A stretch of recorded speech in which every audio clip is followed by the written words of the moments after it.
This is TechCrunch. Who the heck is John Ternus, the incoming Apple CEO? I'm Imran Sheikh, and your Wednesday Daily Crunch starts right now. YouTube's expanding its new likeness detection technology, which identifies AI-generated content, such as deepfakes, to people within the entertainment industry, the company announced on Tuesday. Now, the tech works similarly to YouTube's existing Content ID system, which detects copyright-protected material in users' uploaded videos, allowing rights owners to request removal or share in the video's revenue. Likeness detection does, well, the same, but for simulated faces.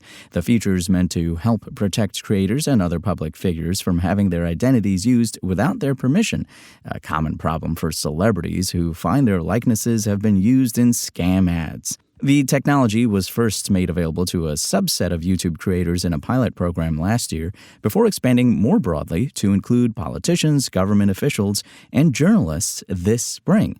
Well, now, YouTube says the technology is being made available to those in the entertainment industry, including talent agencies, management companies, and the celebrities they represent. The company's got support from major agencies like CAA, UTA, WME, and United Management, which offered feedback on the new tool. Use of the likeness detection tool does not require entertainers to have their own YouTube channels.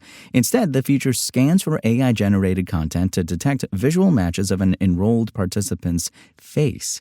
Users can then choose to request removal of the video for privacy policy violations, submit a copyright removal request, or, well, do nothing. YouTube notes that it won't remove all content. As you see, it permits parody and satire content under its rules.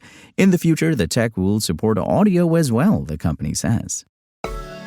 Well, after 15 years, Tim Cook, will hand off the Apple CEO role to John Ternus, the company's senior vice president of hardware engineering. Starting on September 1st, Ternus will lead one of the world's most valuable companies. But if you're not a dedicated Apple enthusiast, you've probably never heard of this guy, who has largely remained out of the spotlight. Well, until now. How long has John Ternus worked at Apple? Well, Ternus has worked at Apple for nearly half of his life.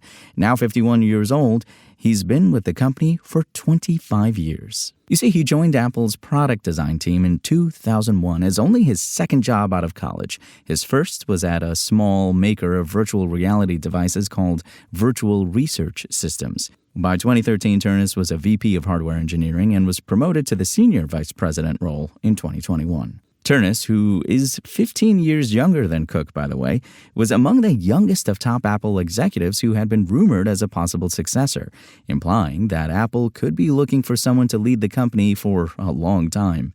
After all, Apple has only had 2 CEOs in this millennium, so it seems that leadership continuity is important to the company. Ternus, for now, reports to Cook, who he considers a mentor and leads all of hardware engineering at Apple. That's a pretty big deal for a company that's known for ubiquitous hardware like the iPhone and the MacBook. In his 2024 commencement speech at his alma mater, the University of Pennsylvania's Engineering School, Ternus reflected on the lessons he learned at Apple, which perhaps can tell us a bit about his character, or at least a sanitized version of it. What projects did John Ternus lead at Apple? Well, Ternus's earliest project at Apple involved scrutinizing parts for the Apple Cinema display, an early desktop monitor. At some point in my first year, I found myself at a supplier facility. I was far away from home. Well past midnight, I was using a magnifying glass to count the number of grooves on the head of a screw, and I was arguing with the supplier because these parts had 35 grooves. They were supposed to have 25, Ternus recalled in his commencement speech. He continued, "I distinctly remember stepping back for a minute and thinking, what the hell am I doing? Is this normal?" As Ternus climbed the corporate ladder, his responsibilities grew as well. He may no longer spend as much time analyzing screws, but he still seems to take pride in getting the little details right.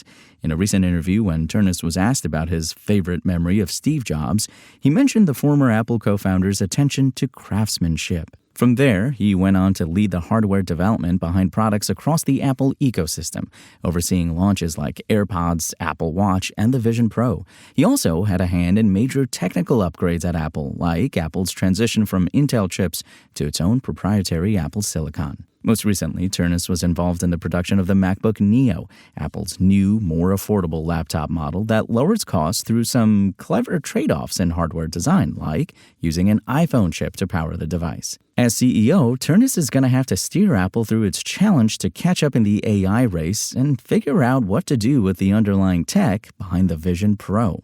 What else do we know about John Ternus? Well, Ternus was on the swim team at UPenn. For his senior project, he built a feeding arm that people with quadriplegia could control with head movements. According to public records of political donations, Ternus donated $2,900 to Senator Chuck Schumer, Democrat from New York, in 2021. Otherwise, Ternus has maintained a relatively low profile. I'm betting that's going to change starting September 1st. And folks, that's your Daily Crunch. Today's stories were reported by Sarah Perez, Amanda Silverling, and more awesome TechCrunch journalists. We'll see you here tomorrow. Same tech time, same Crunch channel. And until then, remember, you can find us at TechCrunch.com.